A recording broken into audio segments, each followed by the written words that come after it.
am a human rights activist.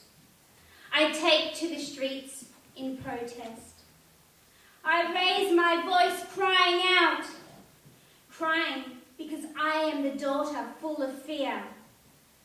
Fear of violence and rape.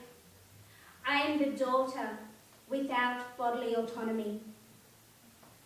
I am the woman who earns 17.5% less. 17.5% less for the same work hours in the same workplace. I am the woman who gets paid less. I am the child, one among 220,000 each year, who become motherless. Motherless because some mothers can't access legal, safe abortions. I am the child whose mother died from a very simple procedure. I am a human rights activist. But where does that leave you, my brother? My beloved brother, where does that leave you? When you attempt to take your own life and overdose on drugs, should you have bodily autonomy too? Or should I bow to social expectations and have you forcibly incarcerated without ever committing a crime, injecting you with drugs that will do terrible things to you? Where does that leave you, my beloved brother? My beloved brother, where does that leave you? I am a human rights activist. I take to the streets in protest.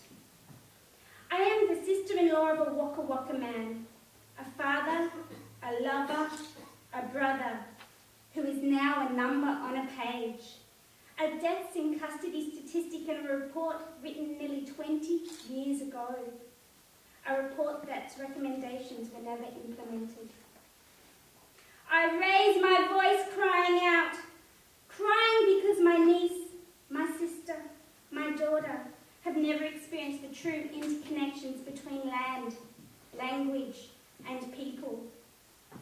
I am the woman who looks around and sees that the cultural and physical genocide of my family members continues still. I am a woman who mourns these family members already lost, knowing I will lose more.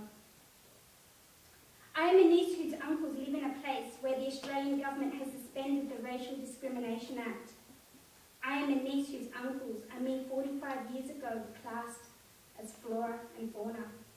And yet 45 years later, are considered little more than animals still. I am a human rights activist. But where does that leave you, my beloved brother? My beloved brother, where does that leave you? Should your voice be heard too? When after the 5th, 6th, 7th time you have tried to commit suicide, and you wake up bound, defeated, and you ask why? Why can't you just let me die? Should I bow to social expectations and let the psychologist pathologize you so you can become less than a human, so you can be treated like an animal too? Where does that leave you, my beloved brother? My beloved brother, where does that leave you? I am a human rights activist. I am a community mental health project worker. I develop projects for support workers to implement in the PDRSSs and in the PARCs. I use the CRM to develop the SBEPSs. I lobby for CPPs and development and implementation of service delivery. I argue that people are not an illness, that pathologizing the person in the DSM takes away their education, their intelligence, their voice. But where does that leave you, my beloved brother? My beloved brother, where does that leave YOU? Where does that leave you, Where does that leave you every time I tell you I love you? It really means that I'm about to allow strangers to torture you. When I tell you I love you, it really means I'm about to allow strangers to hook you up to machines to electrocute you. Every time I tell you I love you, it really means I refuse to listen to you.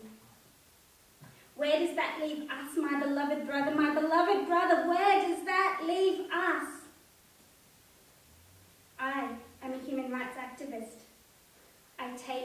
to the streets in protest.